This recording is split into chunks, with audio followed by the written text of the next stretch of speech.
ओम श्री वेद पुरुषाय नमः। नमस्कार। क्लास नंबर 670 श्रीमद् भगवद गीता जी शंकराचार्य जी के भाष्य के अनुसार आरंभ किया जाता है।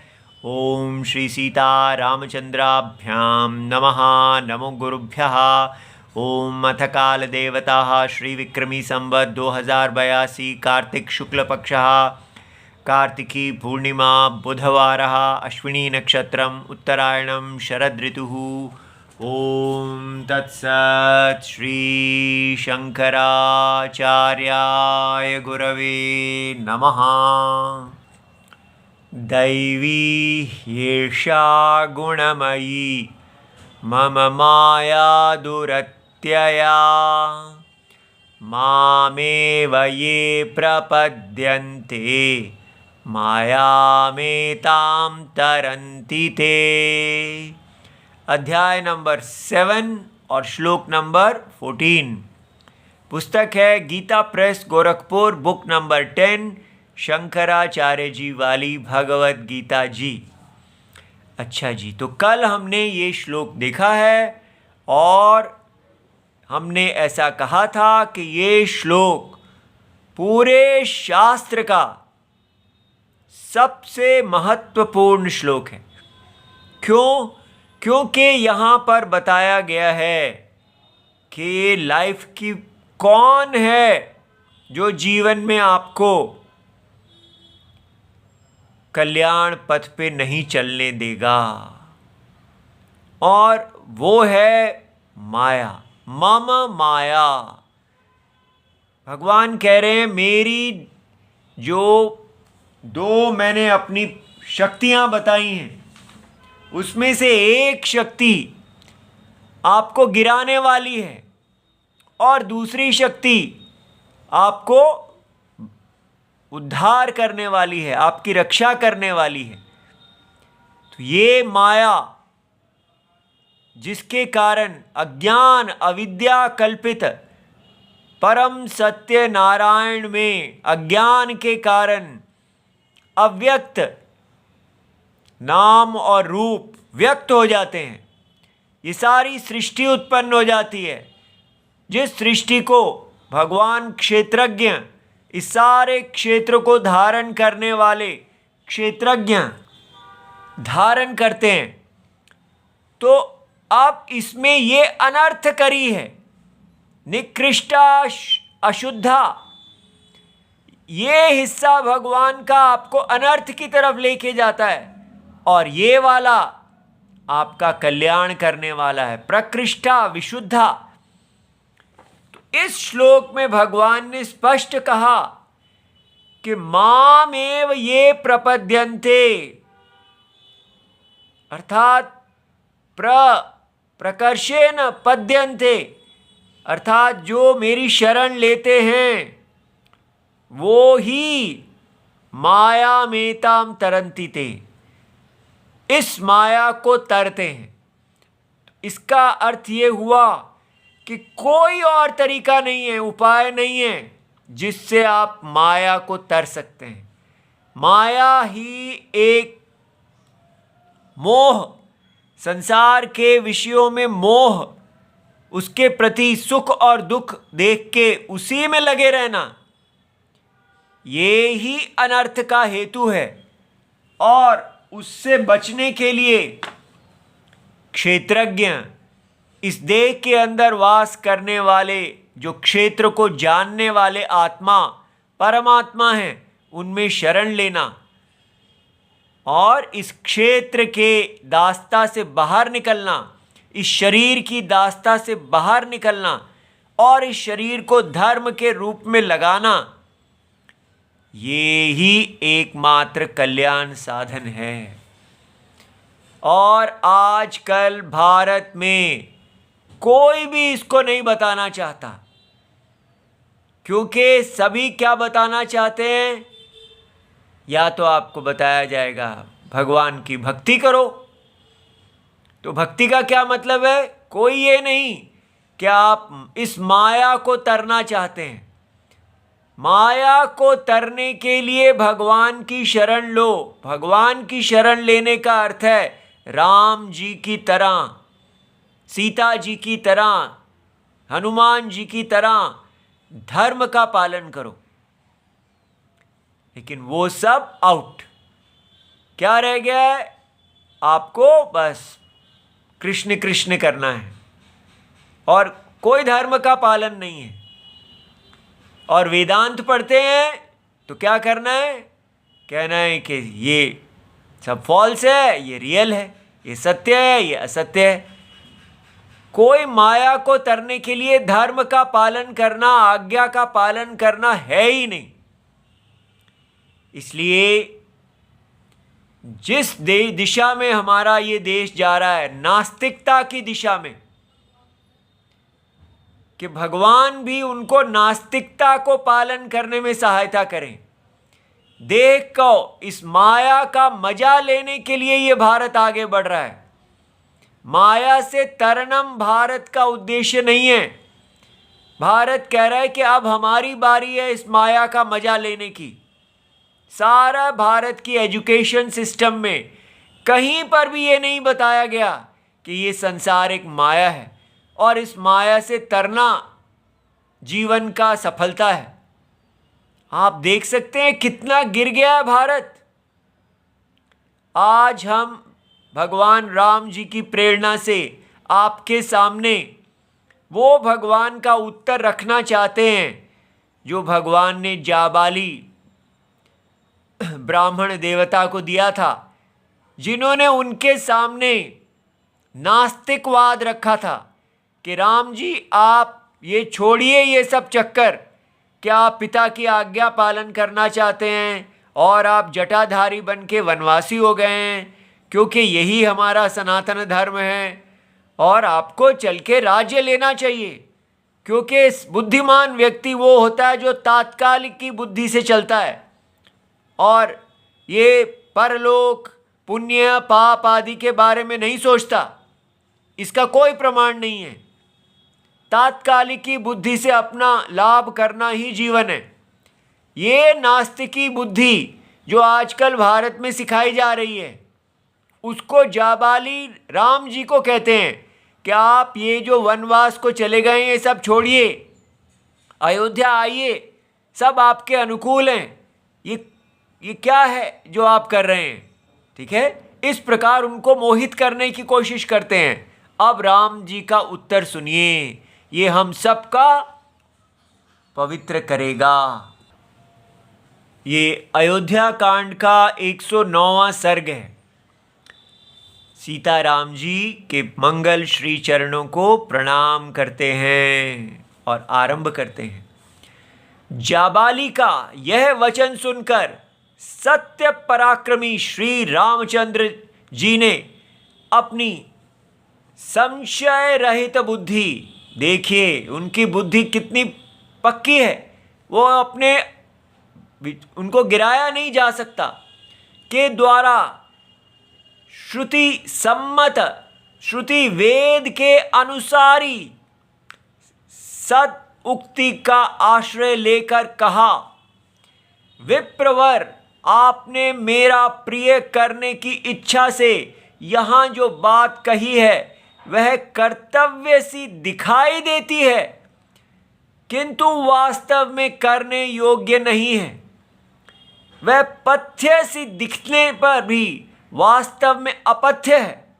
ये है विद्या कि आपको वेद विद्या का ज्ञान इतना हो कि आपके सामने नास्तिकता रखी जाए तो आप कह सकें कि ये कर्तव्य लगता है, क्या आपको जो मिल रहा है लेना चाहिए, दृष्ट अदृष्ट की क्या बातें करनी, लेकिन ये लगता है नहीं।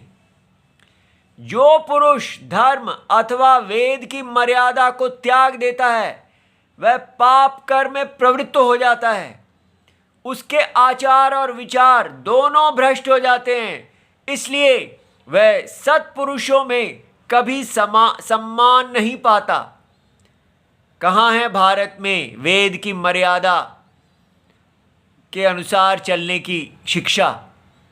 हमें कहा जा रहा है वर्णाश्रम धर्म है ही नहीं, जो मर्जी चाहे आप अपना वर्ण बना लो और उससे अपने आप जियो, और जीना कैसे है? बस बाजार में अपनी इच्छा के अनुसार जियो, ये हमें सिखाया जा रहा है। अब आप बताइए, राम जी और आधुनिक हम लोगों में कितना अंतर है? आचार ही यह बताता है कि व्यक्ति का आचार बताता है कि कौन पुरुष उत्तम कुल में उत्पन्न हुआ है और कौन अधम कुल में, और कौन वीर है और कौन व्यर्थ ही अपने को पुरुष मानता है, तथा कौन पवित्र है और कौन अपवित्र। भगवान कह रहे हैं कि व्यक्ति अपने आचार को ही अगर अशुद्ध कर देगा तो वो किस बड़े कुल में पैदा हुआ, उसका क्या लाभ?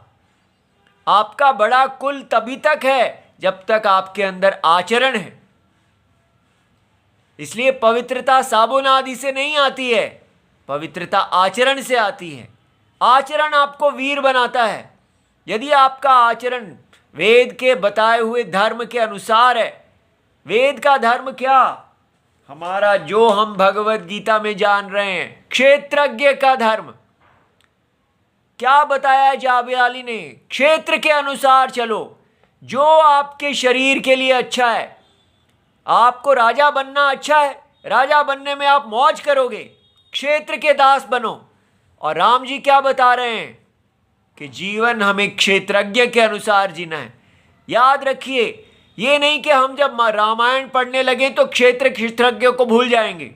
ये राम है, इसका धर्म राम जी बता रहे हैं और इसका धर्म जाबाली बता रहे हैं। इसको बोलते हैं नास्तिकवाद। आपने जो आचार बताया है उसे अपनाने वाला पुरुष श्रेष्ठ सा दिखाई देगा, देने पर भी वास्तव में अनार्य होगा। भगवान श्री कृष्ण भी अर्जुन को कहते हैं अनार्य जुष्टम। ये अर्जुन, जो आप व्यवहार कह रहे हैं वो अनार्यों वाला है। बाहर से पवित्र दिखने पर भी भीतर से अपवित्र है।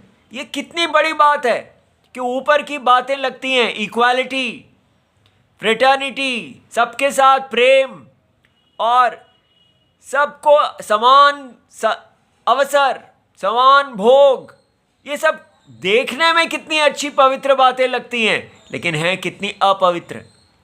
क्योंकि ये क्षेत्रज्ञ के अनुसार नहीं है, ये क्षेत्र के अनुसार हैं।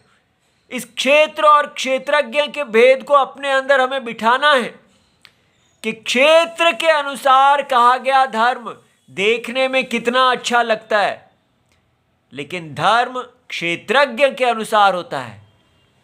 उत्तम लक्षणों से युक्त सा प्रतीत होने पर भी वास्तव में उसके विपरीत होगा, तथा शीलवान सा दिखने पर भी वस्तुतः वह दुष्शील ही होगा। आपका उपदेश चोला तो धर्म का पहने हुए है, किंतु वास्तव में अधर्म है।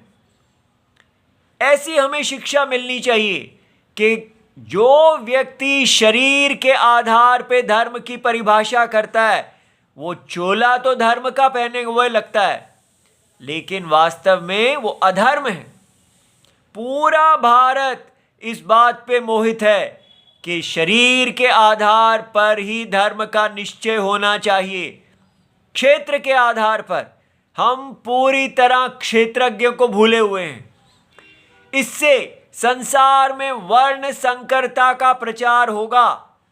आप देख सकते हैं, अगर हम कहें हर व्यक्ति इक्वल है, हर व्यक्ति बाय बर्थ इक्वल है, सबको राइट है कि मैं ब्राह्मण बन जाऊं, क्षत्रिय बन जाऊं, वैश्य बन जाऊं, जो मर्जी बन जाऊं, तो क्या होगा? वर्ण संकरता का प्रचार होगा। और भगवान वर्ण संकरता वेद में सबसे नीच कही गई है, लेकिन आजकल हमें कोई फर्क नहीं पड़ता।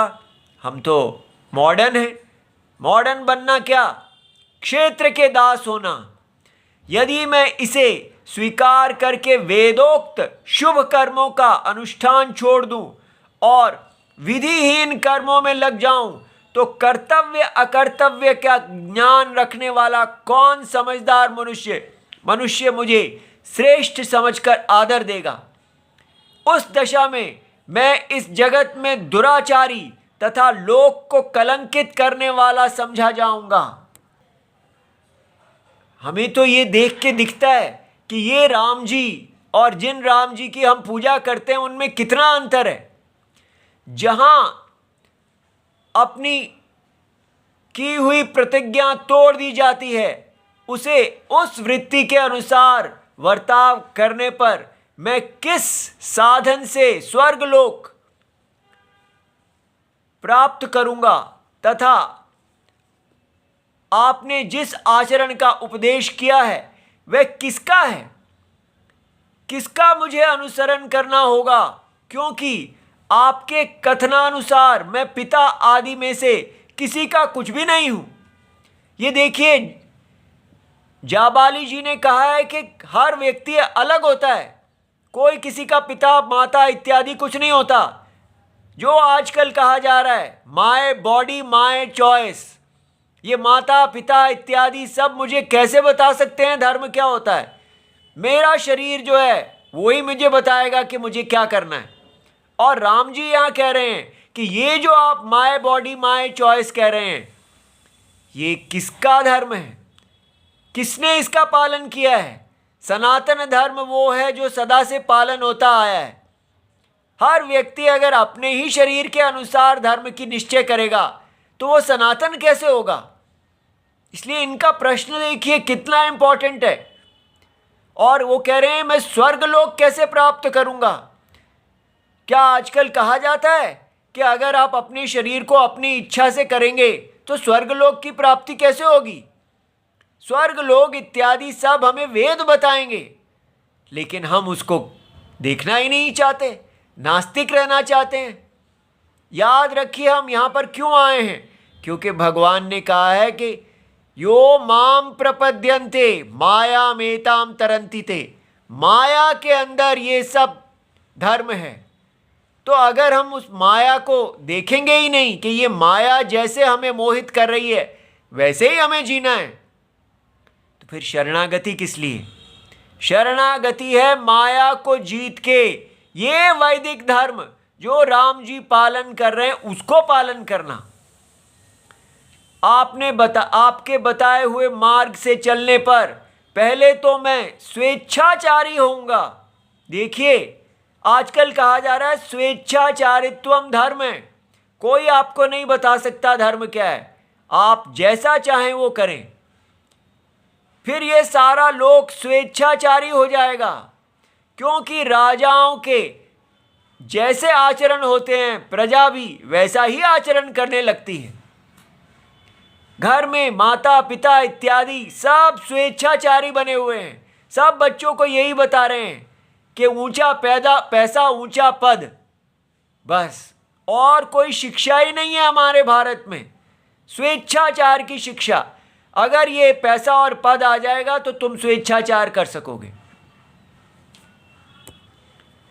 सत्य का पालन ही राजाओं का दया प्रधान धर्म है, सनातन आचार है। अतः राज्य सत्य स्वरूप है, सत्य में ही संपूर्ण लोक प्रतिष्ठित है। ये भगवान कौन से सत्य की बात कर रहे हैं, इस क्षेत्रज्ञ के सत्य की। जब आप देखते हैं कि परम सत्य क्षेत्रज्ञ हैं और उसने क्षेत्र को धारण किया हुआ है, तब क्षेत्र का तर्पण करना धर्म नहीं होता। सत्य ये है, ये माया असत्य है। ये सत्य का धर्म पालन करने का साधन है। ऋषियों और देवताओं ने सदा सत्य का ही आदर किया है। इस लोक में सत्यवादी मनुष्य अक्षय परम धाम को जाता है। अब आप ये देख सकते हैं, ये लौकिक दृष्टि नहीं है। साइंस किसी इस सत्य से उच्च लोकों की प्राप्ति को नहीं स्वीकार करेगी। साइंस नास्तिक विद्या है, और अगर हम साइंस करते रहेंगे तो फिर हमारे लिए ये कोई मीनिंग नहीं है। झूठ बोलने वाले मनुष्य से सब लोग उसी तरह डरते हैं जैसे सांप से।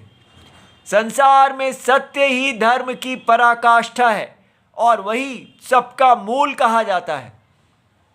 इसलिए निर्भय होके, क्षेत्रज्ञ में स्थित होके व्यक्ति सत्य का व्रत का पालन कर सकता है। नहीं तो क्षेत्र, हमारा शरीर कभी हमें सत्य परायण होने ही नहीं देगा। यही भगवान ने भगवत गीता में बताया है कि यदि आप माया को तरते हैं तभी आप धर्म पथ पे चल सकते हैं। जगत में सत्य ही ईश्वर है। सदा सत्य के ही आधार पर धर्म की स्थिति रहती है। सत्य ही सबकी जड़ है। सत्य से बढ़कर दूसरा कोई परम पद नहीं है। ये है माया मेताम तरंती थे। आपको लगेगा ये सब बातें बिल्कुल एक आइडियल हैं, इनका कोई अर्थ नहीं है। हाँ, अगर आपने माया के पीछे जाना है तो मूर्ख ही होंगे जो सत्य बोलेंगे। लेकिन जो सत्य को प्रधान समझते हैं और माया को छोड़ते हैं, उनके लिए ये राम है। दान, यज्ञ, होम, तपस्या और वेद, इन सब का आधार सत्य ही है। इसलिए सबको सत्यपरायण होना चाहिए। क्योंकि अगर आप सत्य क्षेत्रज्ञ के अनुसार नहीं जी रहे हैं तो ये सारी चीजें माया के अंदर भी हो सकती हैं। रावण भी ये सब कर सकते हैं। इसलिए क्षेत्रज्ञ परायणता को सत्य समझिए। एक मनुष्य संपूर्ण जगत का पालन करता है और एक समूचे कुल का पालन करता है। एक नरक में डूबता है और एक स्वर्गलोक में प्रतिष्ठित होता है। ये बात, क्षेत्र हमको कितना स्वार्थी बना देता है। अपने कुल का पालन करना, अपने परिवार को पालन करना, और क्षेत्रज्ञ, यदि हम क्षेत्रज्ञ में स्थित होते हैं तो हम सारे जगत का पालन करते हैं। देखिए ये श्लोक क्या कह रहा है। लेकिन पूरा भारत केवल अपने बच्चों को यही सिखा रहा है। हमारा शरीर, हमारा परिवार, हमारा देश, सब कुछ देह के साथ जुड़ा हुआ। क्षेत्रज्ञ परायणता कोई जान ही नहीं रहा। ह्यूमैनिटेरियनिज्म इत्यादि दुनिया, लेकिन आत्मा आश्रित धर्म हम पूरी तरह भूल गए हैं। मैं सत्य प्रतिज्ञ हूं और सत्य की शपथ खाकर पिता के सत्य का पालन स्वीकार कर चुका हूं। ऐसी दशा में मैं पिता के आदेश का किस लिए पालन नहीं करूं? ये अब देखिए, भगवत गीता जी में अर्जुन कह रहे हैं कि मैं गुरु को नहीं मार सकता हूं, और वहां भगवान कह रहे हैं कि आपको सत्य की प्रतिज्ञा करनी चाहिए। सत्य जो अंतरात्मा है, सर्वात्मा है, उनमें प्रतिष्ठित होके धर्म का निर्णय करना चाहिए। ये जो धर्म है ये सत्य में प्रतिष्ठित होके हुआ धर्म है। ये नहीं कि मैंने एक बार पिता की आज्ञा मान ली तो मैं वही करूँगा। ये वही राम जी हैं। जब दशरथ जी उनके पीछे आ रहे थे और कह रहे थे राम जी रुक जाओ, तो राम जी ने आज्ञा नहीं मानी। ये नहीं है कि पिताजी के मुख से निकल गया रुक जाओ तो रुक जाओ। जब पिताजी मोहित हो गए और धर्म को भूल गए, तब राम जी ने पिताजी की आज्ञा नहीं मानी। ठीक है, पहले सत्य पालन की प्रतिज्ञा करके जो लोभ, मोह अथवा अज्ञान से विवेक शून्य होकर मैं पिता के सत्य की मर्यादा भंग नहीं करूंगा। ये देख रहे हैं बल, और ये लगेगा ये तो फेक आइडियलिज्म है, कोई ऐसा होगा ही नहीं। क्यों नहीं होगा? क्योंकि हम क्षेत्रज्ञ परायण हैं ही नहीं। हमने सुना है कि जो अपनी प्रतिज्ञा झूठी करने के कारण धर्म से भ्रष्ट हो जाता है, उस चंचल चित्त वाले पुरुष के दिए हुए हव्य कव्य को देवता और पितर कभी स्वीकार नहीं करते। तो जीवन में अगर आप सत्य का पालन ही नहीं करते, क्षेत्रज्ञ के अनुसार चलते ही नहीं, तो कितना भी आप पूजाएं कर लें, आपके सब पूजाएं स्वीकार ही नहीं होंगी। और हम क्या कर रहे हैं? नास्तिक जीवन जी रहे हैं और साथ में पूजाएं कर रहे हैं और सोच रहे हैं इससे हमारा बड़ा लाभ होगा। मैं इस सत्य रूपी धर्म को समस्त प्राणियों के लिए हितकर और सब धर्मों में श्रेष्ठ समझता हूं। सत्पुरुषों ने जटा, वल्कल आदि के धारण रूप तापस धर्म का पालन किया है, इसलिए मैं भी उसका अभिनंदन करता हूं। ये बताइए, क्या ऐसा हम कहीं शिक्षा दे रहे हैं कि सत्यपरायणता सबसे श्रेष्ठ धर्म है? सब छोड़ देना लेकिन सत्य को नहीं छोड़ना। कौन से सत्य को? वो सत्य जिसको भगवान कृष्ण अर्जुन को बता रहे हैं।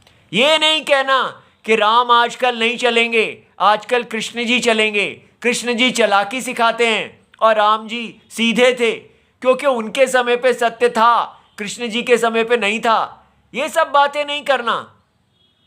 राम जी और कृष्ण जी दोनों एक ही वैदिक धर्म को, क्षेत्रज्ञ पर आश्रित धर्म को बता रहे हैं। कब सामान्य धर्म है और कब विशेष धर्म है। जो धर्म युक्त प्रतीत हो रहा है किंतु वास्तव में अधर्म रूप है, जिसका नीच, क्रूर, लोभी और पापाचारी पुरुषों ने सेवन किया है, ऐसे क्षात्र धर्म का, अर्थात जिसको उन्होंने बताया है कि पिता की आज्ञा भंग करके राज्य ग्रहण करने का मैं अवश्य त्याग करूंगा क्योंकि वह न्याय धर्म युक्त नहीं है। इसलिए हम कैसे नीच, क्रूर, लोभी और पापाचारियों के आचरण को आजकल धर्म बता रहे हैं, क्योंकि इसका नाम आजकल हम क्या कह रहे हैं? प्रैक्टिकल बनो। ये एक शब्द है जिसके अंदर नीच भी बन जाओ, क्रूर भी बन जाओ, लोभी भी बन जाओ, क्योंकि तात्काल की बुद्धि देखो। राम जी इम्प्रैक्टिकल थे, सीता जी इम्प्रैक्टिकल थी और हनुमान जी इम्प्रैक्टिकल थे, जटायु इम्प्रैक्टिकल थे। अंग्रेजी के शब्द बोल बोल के हम सोचते हैं हम बड़े उच्च हो गए। इम्प्रैक्टिकल का मतलब व्यवहारवादी नहीं थे, क्षेत्रवादी नहीं थे, क्षेत्रज्ञ को जानने वाले थे। इसलिए अगर आप भगवत गीता चाहते हैं तो फिर राम जी की तरह सत्य धर्म का पालन अगर हम नहीं करेंगे तो कोई माया नहीं तरी जा सकती, कोई भगवत गीता का फल नहीं आएगा। मनुष्य अपने शरीर से जो पाप करता है उसे पहले मन के द्वारा कर्तव्य रूप से निश्चित करता है, फिर जिह्वा की सहायता से वह अनृत कर्म पाप को वाणी द्वारा दूसरे से कहता है, तत्पश्चात औरों के सहयोग से उसे शरीर द्वारा संपन्न करता है। इस तरह एक ही पाप कायिक, वाचिक और मानसिक भेद से 3 प्रकार का हो जाता है। देखिए, क्या हम देखते हैं कि काया से किया गया का पाप, मन से, वाणी से किया गया पाप, कितने हम दूर हो गए हैं राम जी से। पृथ्वी, कीर्ति, यश और लक्ष्मी, ये 4 चीजें हैं। ये सब की सब सत्यवादी पुरुष को पाने की इच्छा करती हैं और शिष्ट पुरुष सत्य का ही अनुसरण करते हैं। अतः मनुष्य को सदा सत्य का ही सेवन करना चाहिए। क्या बात है ये! यश माने धर्म करने पर जो कीर्ति प्राप्त होती है। लक्ष्मी, वो जो भगवान विष्णु की पत्नी है, जो यज्ञ की साधन भूत हैं। कीर्ति, जो कीर्तन होता है, सत्पुरुष आपका कीर्तन करते हैं। और ये पृथ्वी, ये सब सत्य पुरुष की इच्छा करने वाले हैं। ये लौकिक प्रैक्टिकलिज्म जो जाबाली बता रहे हैं उससे कितनी अन्य चीज़ है। आजकल हमारे गुरुजी जाबाली हो गए हैं। जाबाली का नास्तिक प्रैक्टिकल मत हम सब पिता माता अपने बच्चों को सिखा रहे हैं और विनाश कर रहे हैं। सोच रहे हैं हम उनका बड़ा भला कर रहे हैं। जैसे जाबाली सोच रहे थे अगर मैं राम जी को वन में जाने से रोक लूंगा तो मैं उनका भला करूंगा। यही मूर्ख मति हमारी आजकल बड़ों की हो गई है और हम खुद तो भ्रष्ट हैं ही, अपने बच्चों को भी सनातन धर्म से गिरा रहे हैं। इसलिए इस पे विचार करें। ओम नमो भगवते वासुदेवाय। प्रणाम।